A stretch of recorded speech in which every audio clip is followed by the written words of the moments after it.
So ఈ మధ్యకాలంలో loans తీసుకోవటం, అప్పులు తీసుకొని ఇన్వెస్ట్ చేయటం చేస్తున్నారు. ఎంతవరకు కరెక్ట్ ఇది? సో నా ఉద్దేశం ఏంటంటే ల్యాండ్ మీద ఇన్వెస్ట్మెంట్ పెట్టేటప్పుడు లోన్ తీసుకోవడం మంచిదే. అంటే ఒక కార్ మీద ఇన్వెస్ట్మెంట్ పెట్టేటప్పుడు లోన్ తీసుకుంటే కొన్నాళ్ళ తర్వాత డిగ్రేడ్ అయిపోతుంది, బట్ లగ్జరీ ఉంటుంది తప్ప మనకి ఆస్తి రూపంలో ఏమి ఉండదు. అది ఇప్పుడు మీరు ఒక బెంజ్ కార్ తీసుకున్నా, ఒక క్రెటా కార్ తీసుకున్నా, ఏదైనా సరే ఒక లోన్ తీసుకున్నాం అనుకుంటే సర్టెన్ టైం తర్వాత కార్ అనేది డిగ్రేడ్ అయిపోతుంది. నేనేమంటున్నాను అంటే లోన్ తీసుకుని ల్యాండ్ కొనుక్కుంటే ఉపయోగం ఏంటి? మేము అందరినీ, మాకు తెలిసిన వాళ్ళందరినీ పర్సనల్ లోన్లు ఉంటాయి చాలామందికి ప్రీ అప్రూవ్డ్, 20 లక్షలు 30 లక్షలు ఇమీడియట్గా ల్యాండ్ కొనమని చెప్తాం. ఇది లాజిక్ ఏంటి, దీని యొక్క నెంబర్ గేమ్ ఏంటి అని అడిగితే, ఒక 20 లక్షల రూపాయలు పర్సనల్ లోన్ వచ్చింది అనుకోండి, దాన్ని వేస్ట్ చేయకుండా ల్యాండ్ మీద పెట్టేసాం 20 లక్షల రూపాయలని. 20 లక్షలకి 5 సంవత్సరాలు టెన్యూర్ ఉంటుంది పర్సనల్ లోన్కి. ఈ 5 సంవత్సరాలకి మహా అయితే 4 నుంచి 5 లక్షలు ఇంట్రెస్ట్ కడతారు ఆ బ్యాంక్కి. కానీ 5 సంవత్సరాల్లో 20 లక్షలది 40 లక్షలు 60 లక్షల గ్యారంటీగా అవుతుంది. అప్పుడు ఏది లాభం? 20-40 అయిందంటే 4 లక్షల రూపాయలు ఏదైతే ఇన్వెస్ట్మెంట్ ఇంట్రెస్ట్ ఉందో అది తీసేగా కూడా ఈయన లాభమే కదా. అంటే 5 సంవత్సరాల్లో డబుల్ నేనైతే ఓపెన్ ప్లాట్ కొనమనే చెప్తాను. ఎందుకు తెలుసు? ఇల్లు ఎందుకు కొనలేదంటే అప్పటి నుంచి డౌట్ సార్, మీ మార్కెటింగ్ అంతా చాలా మందితో మాట్లాడాను, సొంత ఇల్లు కొనుక్కోవడానికి ఇష్టపడలేదు. ఎందుకు ఇష్టపడలేదు అంటే మంచి పాయింట్ అడిగారు. ఇప్పుడు మీకు షేర్స్ మార్కెట్లో బిగ్గెస్ట్ పర్సన్ మన రాకెట్ వీళ్ళు కాకుండా మనకి ఓకే ఎవరైనా సరే ఇల్లు ఎందుకు కొనుక్కోవట్లేదంటే దాన్ని బ్లాక్ చేయడం ఇష్టం లేక. అంటే మనీ ఏదైతే ఉందో ఇల్లు కొన్నప్పుడు కొంచెం బ్లాక్ అయిపోతుంది. అదే దాన్ని ల్యాండ్ మీద పెట్టుంటే రెట్లు పెరుగుతుంది. ఫర్ ఎగ్జాంపుల్ ఒక జెన్యూన్ ఎగ్జాంపుల్ చెప్తా దీనికి. మనకి ఈ ఏరియాలో మన కోకాపేట ఏరియాలో ఓకే ఒక పర్సన్ ఇల్లు కొనుక్కోవాలంటే 2 నుంచి 3 కోట్లు పెట్టాలి. అదే పర్సన్ ఆ 2 నుంచి 3 కోట్ల రూపాయలు వేరు ప్లేసుల్లో చిన్న ప్లేసుల్లో ఒక 20 లక్షలు 30 లక్షలు 40 లక్షలు అలా పెట్టేసి ఉంచేశారు. ఒక 5 ఇయర్స్ తర్వాత చూడండి, ఈయనది 20 సంవత్సరాల లోన్ ఏదైతే ఉందో అది నడుస్తూనే ఉంటుంది. ఈయనకి వేరేది ఏది చేసుకోవడానికి ఉండదు. ఈ చిన్న ప్లాట్లు కొనుక్కున్న పర్సన్ కనీసం లేదంటే 10 ప్లాట్ల నుంచి 12 ప్లాట్లు వస్తాయి. ఒక్కొక్క ప్లాట్ అమ్ముకున్నా కూడా ఈయనకంటే ధనవంతుడు అవుతాడు, 100% రిచ్ అవుతాడు. అంటే నేనేమంటున్నానంటే ఇల్లు కొనుక్కోవడం అనేది ఒక కంపల్సరీ ఒక సెంటిమెంటల్ కనెక్షన్. అంటే ఇండియాలో పుట్టిన తర్వాత ఒక ఇల్లు అనేది కంపల్సరీ ఉండాలి. లేకపోతే మనకెలా ఉన్నా కూడా మన రిలేటివ్స్ కానీ వీళ్ళందరూ కూడా ఇంకా ఇల్లు లేదా అంటారు.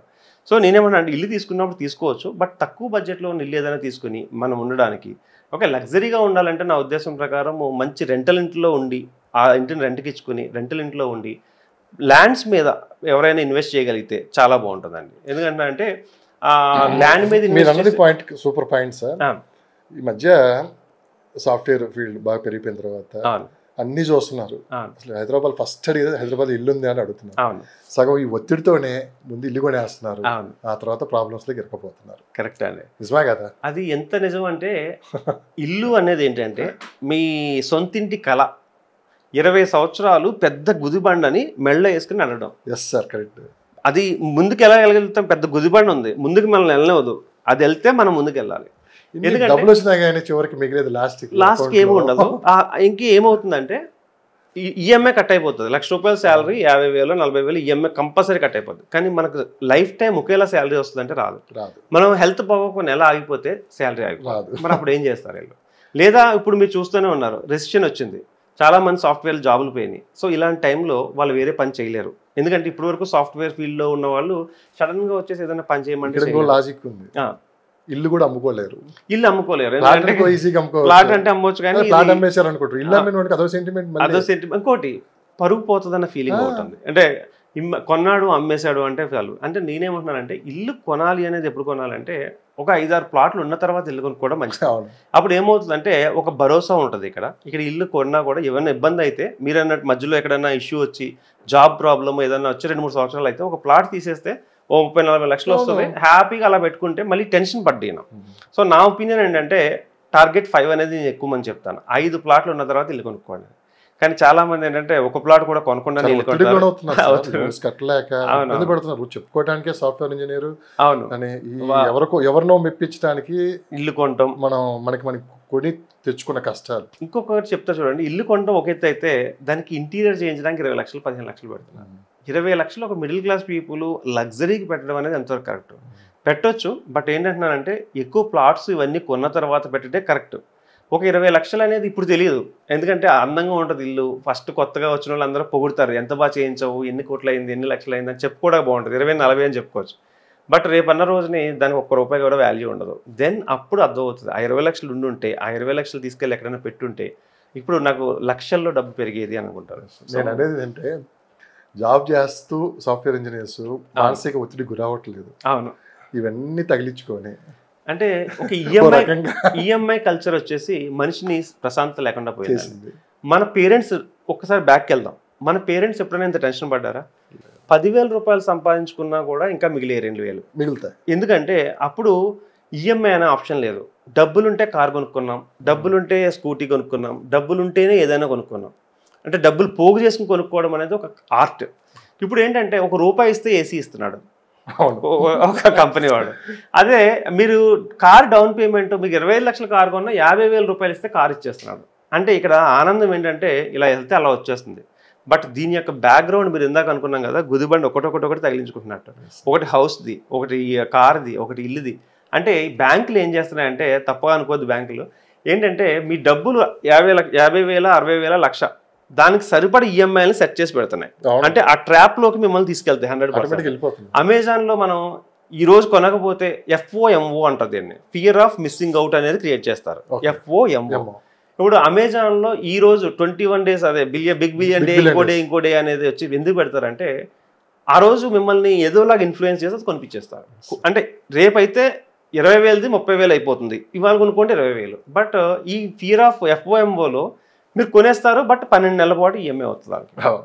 అంటే నేను కంపెనీలని వాళ్ళ బిజినెస్ని రాంగ్ అనట్లేదు, మనం అనాలిసిస్ చేసుకోవాల్సింది ఏంటంటే ఈఎంఐలు ఎవరికైతే తక్కువగా ఉంటాయో వాడి ప్రశాంతత ఎక్కువగా ఉంటుంది. సో మీ దగ్గర ఒక మాస్టర్ ప్లాన్ ఉందని చెప్పి లాస్ట్ ఇంటర్వ్యూలో విన్నాను. ఏంటి 2-3 లక్షలు ఉన్న వాళ్ళు కూడా రియల్ ఎస్టేట్లో ఇన్వెస్ట్ చేయొచ్చా? ఎట్లా సార్ అది, ఎలా సార్?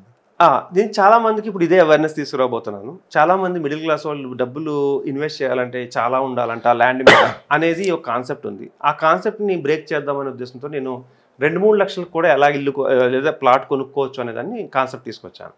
అంటే ఏంటంటే మన దగ్గర ఉన్న 2-3 lakhsకి ఒక 2 years సంబంధించి లోన్ తీసుకుంటే మార్ట్గేజ్ లోన్స్ అంటారు. అంటే ల్యాండ్ వచ్చి 15 lakhs లేదా 12 lakhs, 10 lakhs అనుకుందాం ఈజీగా అర్థం కావడానికి. 10 lakhs అయితే 5 to 6 lakhs లోన్ ఇచ్చేస్తుంది. ఎన్ని? 15 years. సో దానికి 3 నుంచి 4 లక్షలు మీరు అడ్వాన్స్ పే చేస్తే రిమైనింగ్ అనేది 10,000, 12,000 రూపాయల్లో ఓ 15 సంవత్సరాలు కట్టుకోవచ్చు. అంటే మీకు ల్యాండ్ అనేది ఒకటి హ్యాపీగా ఒకటి అసెట్ అయిపోతుంది. 15 సంవత్సరాల్లో మీరు పెట్టిన 10 లక్షలు నో డౌట్ 1 కోటికి పైగా అవుతుంది. 1 కోటి కాదు, ఇంకా ఎక్కువే అవుతుంది. దెన్ ఈ ఏదైతే ఉందో ఈ గ్రోత్ 100% పెరుగుతుంది.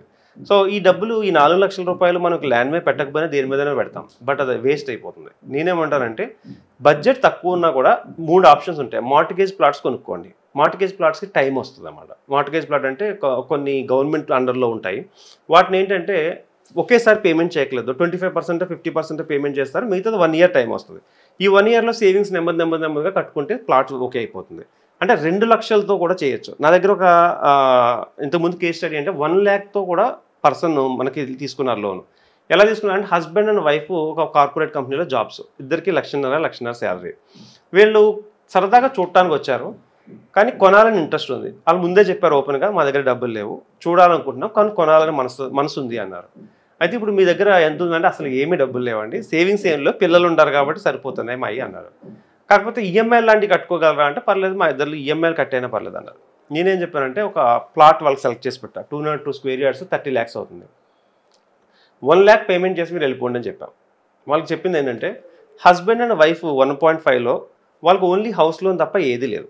నేనేం చెప్పానంటే ఇంకొక లోన్కి యాడ్ చేసా, దాంట్లో ఇద్దరికి సగం యాడ్ చేసినాం. దీని నుంచి ఒక ఇద్దరి నుంచి 15 lakhs నేను తీసుకొచ్చేసి ఒక లోన్ కంప్లీట్ చేశాను. 1 lakh వచ్చేసి వాళ్ళు పే చేశారు, రిజిస్ట్రేషన్ కంప్లీట్ అయిపోయింది. 202 square yards కొన్న తర్వాత మనం అన్నట్టుగానే 1 yearలో 3,000 rupees per square yard పెరిగింది. 14 కొన్నారు, 17 అయింది. So are they safe or not? ఒక పక్కనేమో రేటు పెరుగుతుంది, ఓకే, ఈఎంఐల్లో కడితే మహా అయితే తెలియకుండానే కట్టుకుంటూ వెళ్ళిపోతాం. దెన్ ఒకనొక ఆ పిల్లలు పెరిగేసాయనికి, అంటే పిల్లలు పెరుగుతూ ఉంటారు, ప్లాట్ రేట్ పెరుగుతుంది, పిల్లలు పెరుగుతూ ఉంటారు, ప్లాట్ రేట్ పెరుగుతూ ఉంటారు. ఈ ఏరియాలో ఒకనొక టైంలో వాళ్ళు 100% చెప్తున్నాను అదే ప్లాట్ కొనాలంటే ₹1 కోటి అవుతుంది. ఇప్పుడు తక్కువ రేట్లో కొనుక్కోగలిగారు. నేనేం చెప్తానంటే ప్లాట్ కొనాలని ఇంట్రెస్ట్ మీకుంటే మమ్మల్ని కాన్సెప్ట్ చేయండి. ఎలా కొనాలి? కొంతమందికి PFలు విత్డ్రా చేసుకుని కూడా కొనుక్కోమని చెప్తాం. పిఎఫ్ ఉంటుంది కదా, పిఎఫ్ తీసుకుని దీంట్లో పెట్టుకోవచ్చు అని కూడా చెప్తాం. సో అట్లా డిఫరెంట్ ఐడియాస్ మేము ఇవ్వగలము. తక్కువ బడ్జెట్ ఉన్న ప్లాట్ ఎవరైనా కొనుక్కోవాలంటే 100% ఒకసారి కన్సల్ట్ అయితే 100% మేము ఫ్రీగానే సజెషన్స్ కూడా చేయగలం. అంటే ల్యాండ్ ఉండడం అని మా టార్గెట్ ఏంటంటే ప్రతి ఒక్కరికి, ప్రతి మిడిల్ క్లాస్లో పీపుల్కి ల్యాండ్ అనేది కనీసం ఒక్కటైనా ఉండాలి. ఇల్లు ఎలాగ ఉండాలో అలాగే ల్యాండ్ కూడా ఉండాలనేది నాకు.